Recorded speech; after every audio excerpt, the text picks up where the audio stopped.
Welcome to the Parenting Then and Now podcast, the show that remembers the good and sometimes the not so good old days of parenting past.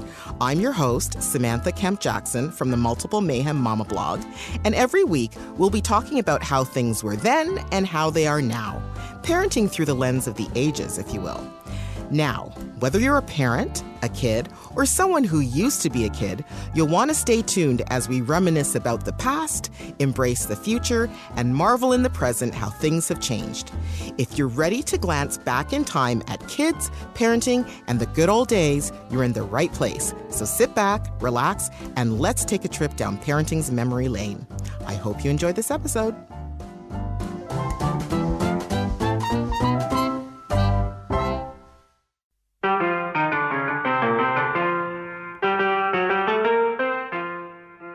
Growing up in Trinidad until the age of 18, Renee Sylvestre Williams had a solid grounding in appreciation for family. She reveled in the company of her various aunties, her uncles, her cousins, and her neighbors who lived in her community and who would keep an eye out on her and the other kids, whether they liked it or not. Fast forward to her late teens, when her and her family moved from the islands to the colder regions of North America. Landing in Toronto, Canada, she was surprised at the differences in parenting, familial relationships, expectations, and more.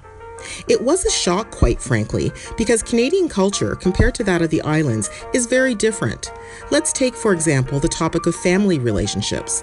Becoming Canadian for Renee meant that she needed to revisit her expectations as both a child of the Caribbean and as an auntie to her nieces and nephews. Looking through the lens of her childhood and forging ahead as an adult has been interesting for Renee, to say the least. On this episode of the Parenting Then and Now podcast, I sat down with this writer and journalist to talk about family, growing up, expectations, and the comparisons between her childhood and what she sees as an adult woman in Canada today. Here's our discussion.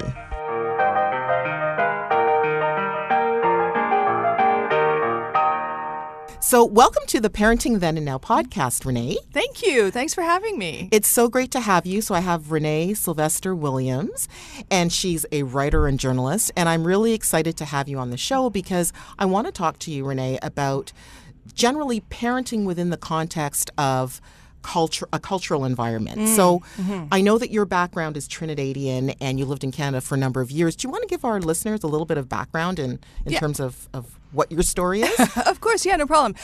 So yes, you're right. I am Trinidadian. I spent pretty much until my late teens in Trinidad. And then I came up here and I have been up here for a while.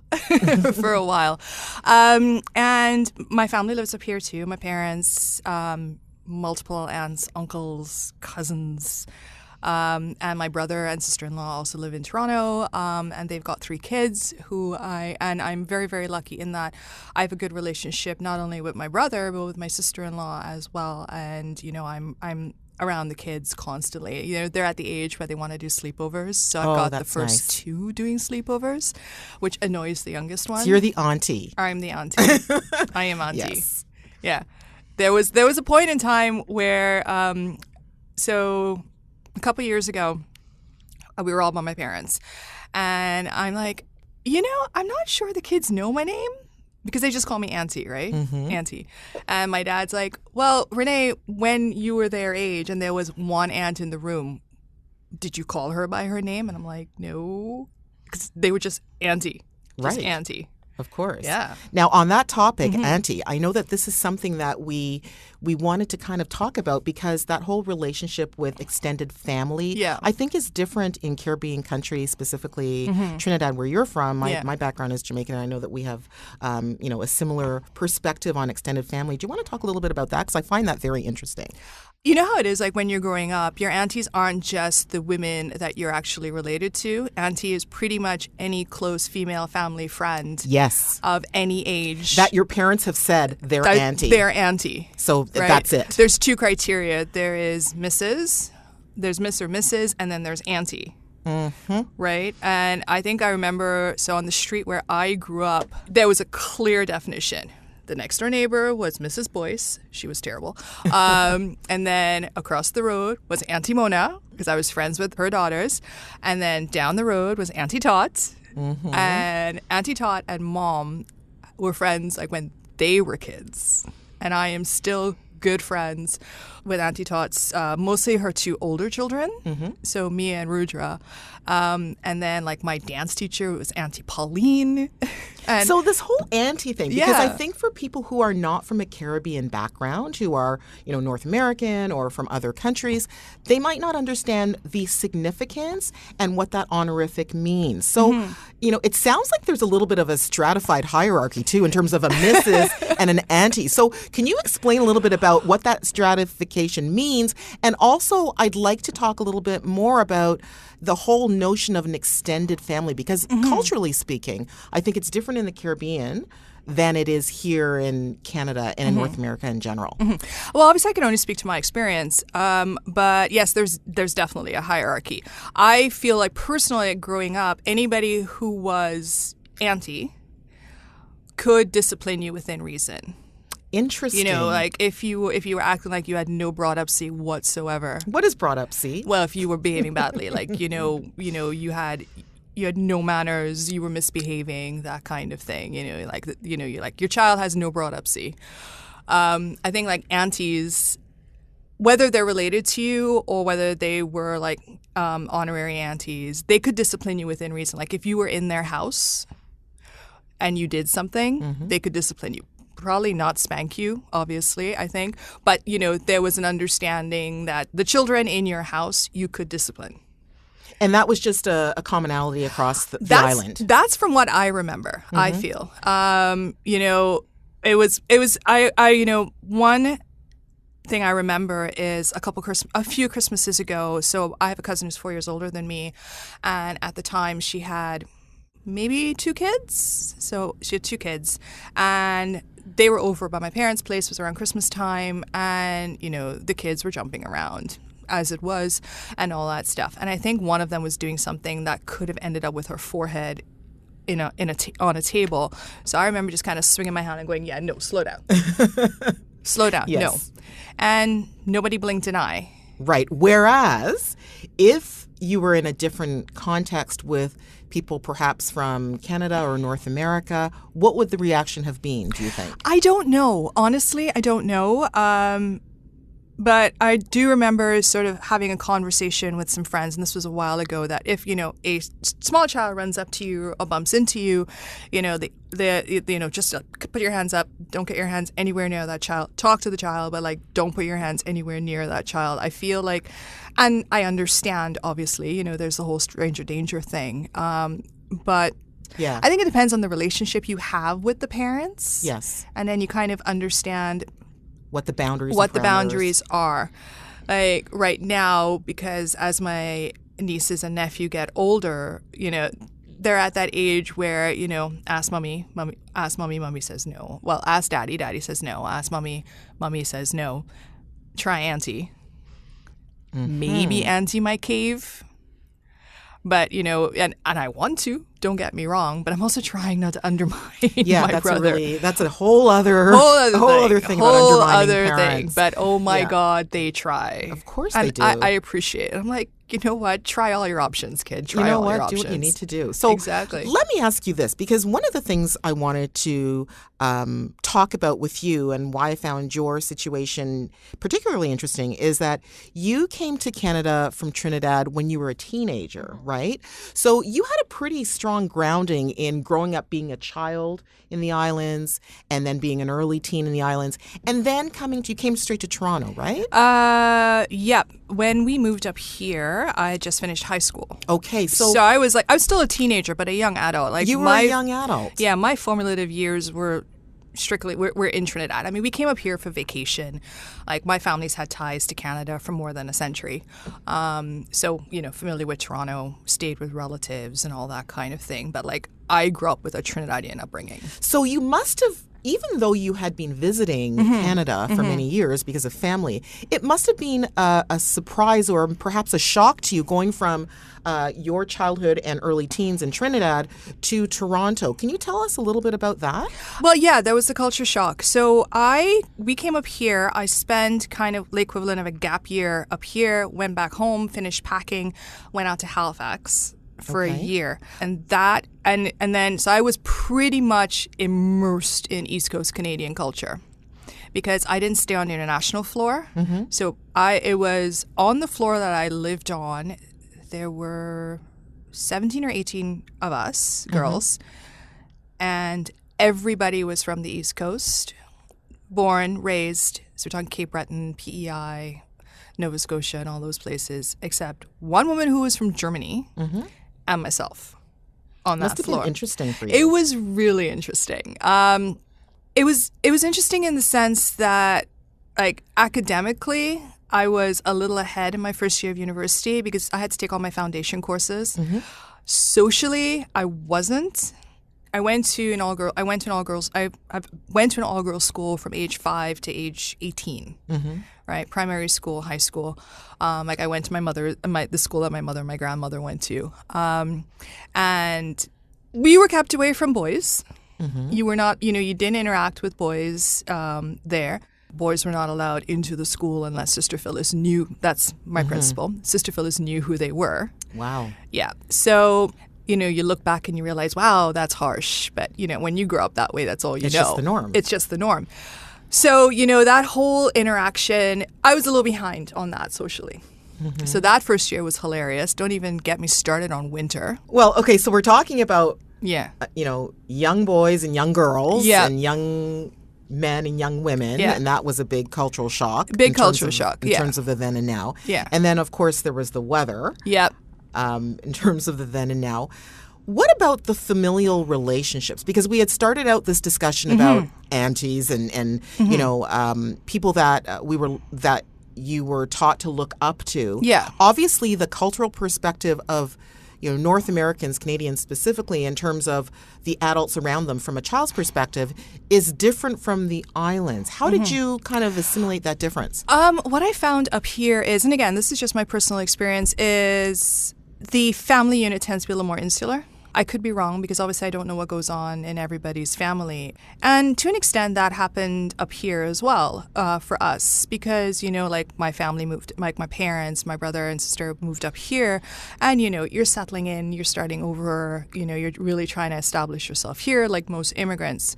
And yes, we had help from family and friends and all that stuff. But again, I find that maybe with immigrant families, because you're trying to settle in and carve out your own space, that it can be a little insular until you sort of develop that network that you may have inherently had back home. How was it for your parents in terms of how they parented you when you got here? Because obviously back in Trinidad, they had obviously it sounds like a very large extended family and friend network to help support, the children in the family. How was it when they got here and how did they kind of navigate through that? I think not so much my mom, because my mom was pretty good with kind of understanding that, all right, you're an adult. You are a young adult. You are still my child. You still live under my roof. Therefore, you will still do, as I say, unpack that dishwasher. But I think my dad had a slightly harder time letting go. Why do you think that is? It's just my dad. All right, it's just my dad. I'm his oldest, that kind of thing. At least in Trinidad, he can have an idea of where I was because he knew people. And they would keep an eye out. And they would keep an eye out, even if I didn't want them to. Right? To give you an example, the high school that I went to, my mother either went to school with my teachers, knew my teachers socially, was taught by one of them, or went out of her way to introduce herself to them. Which is so different from here because that's really not the standard for most parents who send their kids to school. I know with my kids, I've got 4. None of them, I didn't go to school with any of them, and I didn't know any of them before my kids were in their classes. And it wasn't unusual for like other family members to know who all our teachers were. Okay, so I wrote, which was at the time Common Entrance, the 11 plus exam to get into high school. And they still do this. I checked with a friend recently. What they did at the time was publish all the results of the islands of all the kids who wrote the exams and what school they passed for. What? Wait, Wait, what? Yeah, they did. So they actually they published in the papers. your marks? No. They But they published. published who got. So what they'll do is they'll list all the high schools. Yes. Across the country, so Trinidad and Tobago, and then they list the kids underneath who passed for these schools. Whoa. Now, we knew beforehand because they would tell you in school, Yes. but like that weekend, the whole island. So And I'm assuming that there was they didn't ask you whether or No. not you wanted. Okay. no. So basically, everybody who knew a child who wrote Common Entrance or the 11 plus exam that year would look for your name. So, okay. So just to add that whole Yes. So obviously what I'm gleaning from what you're saying is that there is a sense of communal parenting that extends beyond just the neighborhood or the family in which you live, but it extends to education. It extends to, I guess, day-to-day life, because if a school or an educational facility feels that it's completely fine to publish details about a child's success or lack thereof, then obviously the parents are on board, right? You know what? Was this the standard always? I feel like you're right. I think that there is sort of a more community approach to child rearing, which can be good in the ways that I've talked about. Because I remember, we would play, we get home and there were we were a horde of kids on the street that I lived on. It was a dead end, so it was really good. And we would just go play in the road, take our bikes and skateboards and all that stuff and go romp around and all that stuff. And there was this old lady who lived up the road, and we called her Granny. She was not she wasn't anyone's granny, but we called her Granny, and she said to call her Granny. Okay. And we would hop in her yard and chat with her, and she would give us if she had made banana bread or food and all that stuff. And our parents knew, and they were totally fine with it. So and they were comfortable because they knew, okay, they're up by Granny. That's totally great. But then in a bad way for community parenting is that you get a lot of nosy people who are all up in your business, and you don't want everybody to know everything. So I think there's both sides to that. And up here, I think just by sort of the nature of living in Toronto and everybody's busy doing stuff and all that is, I don't have that innate knowledge of what my friends' kids are doing, which is fine. Right. I mean, I can ask what they're doing. My friends will tell me, the milestones, or we'll chat about, what their children are doing, or, how many episodes of Ninjago that I've had to watch on Netflix because of my nephew. Yes. I don't have that same sense of community that I was immersed in growing up in Trinidad. That is so interesting. And on that note, I think we're going to just take a very quick break for a note from our sponsor, and we're going to return and talk a little bit more about what you just mentioned. So welcome back. Before the break, Renee, we were talking about the whole idea of a community knowing kids' marks because they were published in the local newspaper. All up in your business. All up in your business in Trinidad. Whereas here, it's a lot more secretive. And I'm curious as to how you made that transition, because I would assume that when you got here, you thought, well, that's just the standard. How did you kind of move into accepting that everything wasn't everybody's business? And how did your parents move into that? Do you think it's better the way things are here? Or do you think that there's something to be said about, everybody knowing your business and the whole general idea of community parenting? I think for the education thing, it's I literally had no idea about how primary and secondary education works in Ontario until my eldest niece came along. And it's hilarious because she'll say something and I'll ask a question and she'll go, Auntie, this, and this. And I'll be like, child, I did not go to primary school here. I am literally learning as you go along. And my brother finished grade 13 here, and I think my sister-in-law came halfway through into high school from Poland, right? So, we're all learning. Her parents didn't go to primary school. My parents didn't go to primary school. My parents went to college up here. So we're all learning about primary school through through the children. So, I call my eldest niece a guinea pig, and she just gives me side eye. She has a very good cut eye. That's her inner Trinidadian coming out. But I think to answer the other part of your question is, I don't think it's a good idea for everybody to know everybody's business. I see some of the stuff that not even my parental friends share, because what I've noticed is a lot of my friends who are parents, they'll share photos up into a certain age point and then they stop, right? So for example, I would share photos of my nieces and nephews, but as they get older, it's back of their head. Because they don't want to have. And I ask them, I go, can I share this? And, they'll be like, yeah, back of my head, sure, fine. Or in some cases they're like, no. And I'm like, okay, cool, no problem. What I'm liking is that people are not sharing as much as they used to share.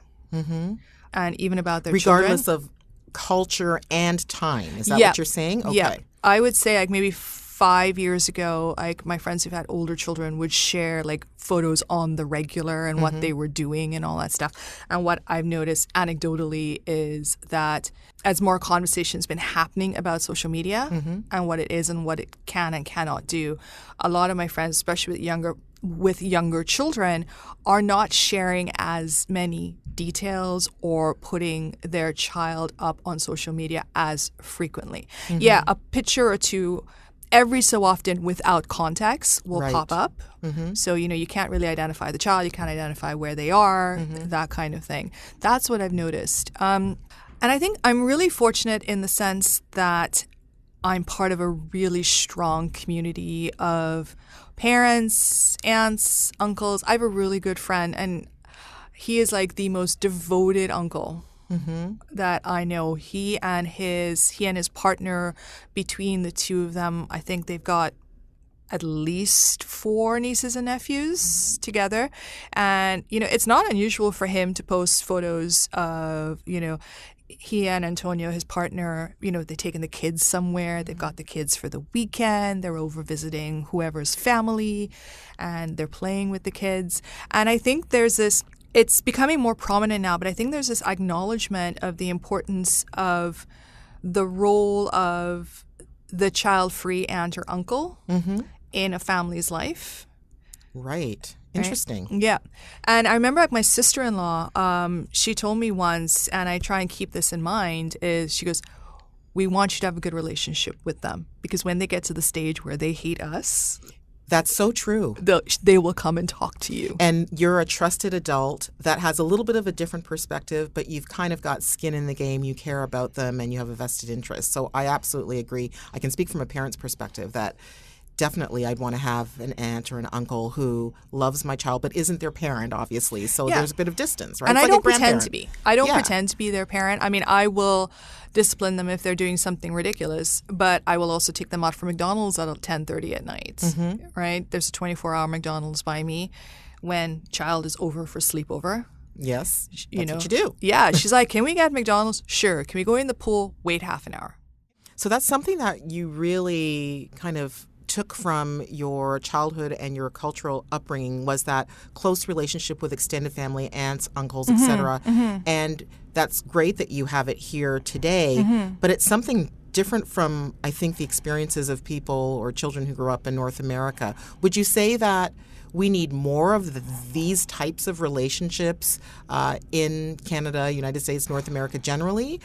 I think so, yes, for 2 reasons. One, the Globe and Mail journalist Andrew Picard had written an article, and a couple more articles have come up, that we, North Americans, on a whole, are suffering from being lonely. A majority of Canadian households now, according to Stats Can, is run by one adult. It's a single household, head of household. And Canadians are also getting lonelier and lonelier as they get older as well. As a result, I think having those communal relationships, through your friend's children and your friend, I think if both groups of adults are open to it, not only sort of provide that emotional support for adults, because I don't have kids, but I have seen what my parent friends go through, and seriously, it is tough. It is tough. It is tough. Like Parenting is tough. Yeah, I hang out with my nieces and nephews and I love them and all that stuff. But by the end of the day, I'm like, oh my God, I am tired and I can leave. Yeah. And they haven't done anything wrong. They're just they just being kids. have energy all the time. They just have and energy. You can't turn it off. I sometimes. know.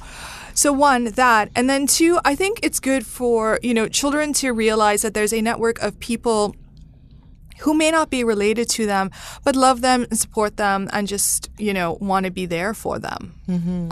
And, I also, and part of me is really, really proud that my brother and sister-in-law trust me with their children. Yes. Right? I picked them up from daycare.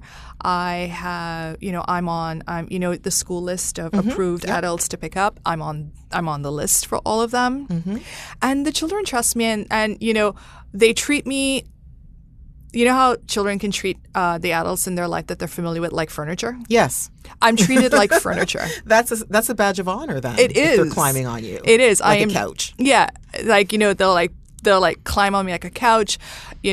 We had to negotiate the horsey thing for a while. I'm like, no, Auntie's the only one here in this family with a good back. No horsies. And, the youngest one drags me up to show me her new closet. And then I had to pick a dress. Oh. She's 4. She's adorable. They're all adorable. So I think just having those kind of extended communal familial relationships not only benefits the child, but I think it benefits the adults as well. Yeah, I agree with you in that. And I would say that perhaps not to the degree that it occurs in the Caribbean, such as Trinidad and Tobago and Jamaica, where my parents are from.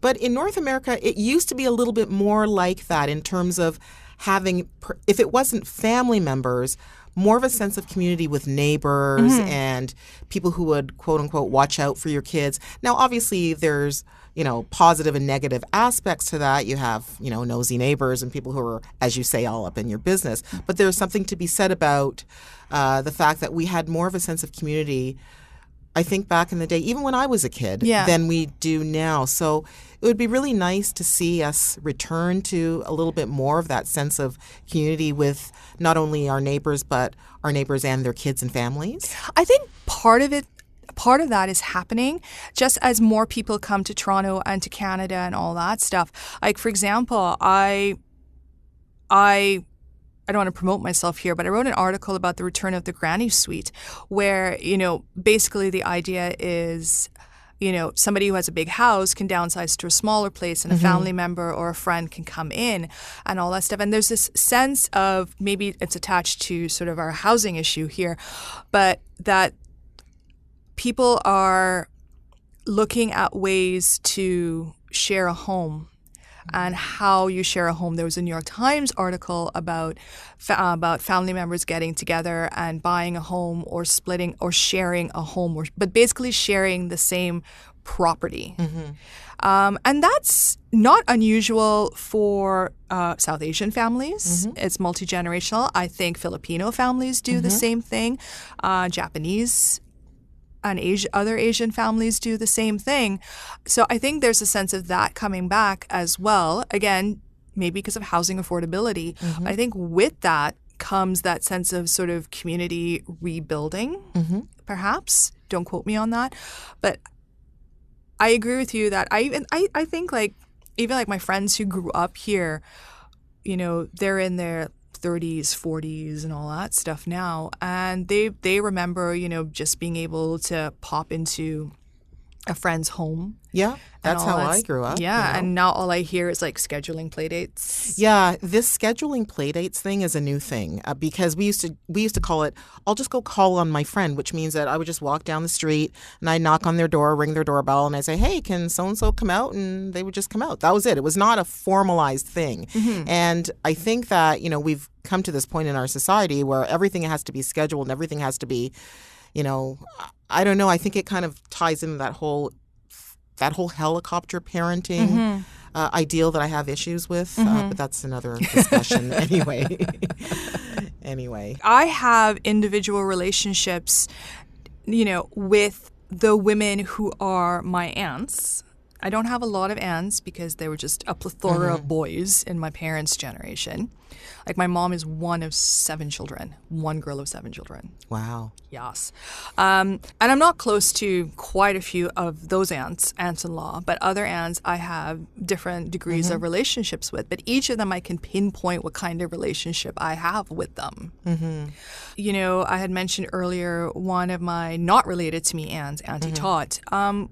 You know, as we got older, you know, distance and age tends to soften those relationships. But I'm still good friends with her eldest daughter, Mia. And, you know, she lives in Tobago. We chat. We're on Facebook and all that stuff. Her brother, Rudra, who I'm also friends with, he lives in Toronto. We see each other pretty regularly. If I need to, if I go to Trinidad, well, Auntie Todd passed away last year, but I can reach out to some of the women that I knew growing up and just go, hey, I'm here. Like, I know I can stay by Auntie Sylvia. Yeah. Right? Providing, you know, Auntie Sylvia has the room. So Nobody it's else that is close staying there. relationship that you forged over all those years from being a child. Yeah. That continue to this day, and that's something that we don't Exactly. have as much here. Exactly. Like one of my uncles, to take it over to the other side, he was married to my aunt. So I grew up knowing him as Uncle Ashley. They got divorced. He's still Uncle Ashley. They've been divorced for a long time. And he called to chat with my dad and all that stuff. And, you know, we talk and all that. And I've been trying for the last couple of years to get back to Trinidad to play Mass. And Uncle Ashley, without even thinking, yeah, let me know. We'll organize somewhere for you to stay and we'll get you a driver. And, you know, I'll see if I can get you into any of the good fetes. I'm like, okay, Uncle, yeah, no problem. Yeah. So those family relationships are really strong. Yeah, still. they're still strong. He's not really my uncle anymore. And you think about it, because divorced my aunt. He and my aunt divorced when I was like young. But he's still always a member of my family. Another aunt, Auntie Joy, also divorced my biological uncle years ago, but Auntie Joy is still Auntie Joy. Yeah. Right? We have a good little relationship. We email, and like, you know, when we see each other at weddings and all that stuff, no problem.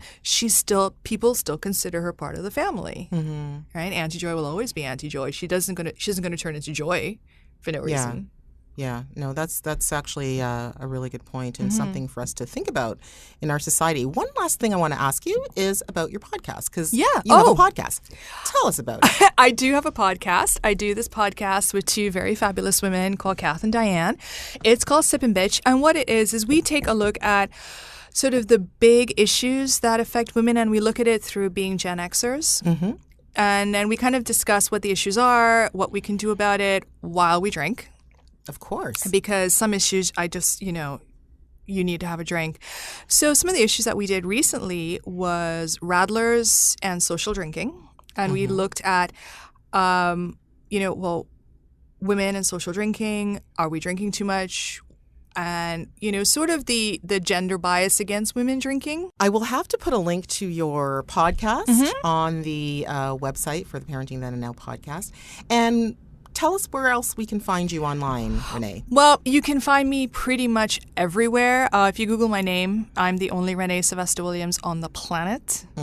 If you find any other Sylvestre Williamses, they are related to me. But I recently wrote a piece for Local Love, which is a really cool publication that looks at sort of charity and volunteer and all that stuff. You can find me on Flair Magazine and pretty much anywhere. Just anywhere. Yeah. Okay, well, we'll put links to some of your stuff on the website. Thank and I want to you. thank you very much for being here on the Parenting Then and Now podcast and talking about your perspective of growing up in Trinidad and the cultural differences between then and now.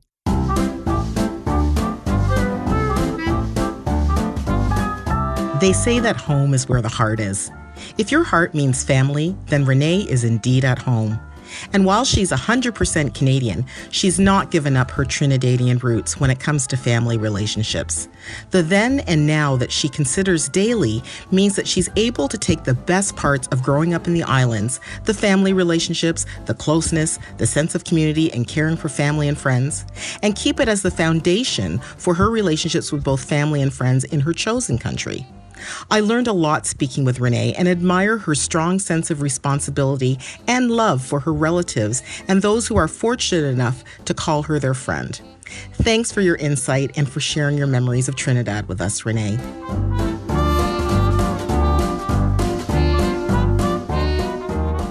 If you like this podcast, please subscribe and rate and review us on iTunes because it helps other people who are interested in similar topics find us as well. Also, you can find me on social media on Twitter at PTAN Podcast and at SamKJ27. And you can join our lively Facebook group at Parenting Then and Now on Facebook. See you soon.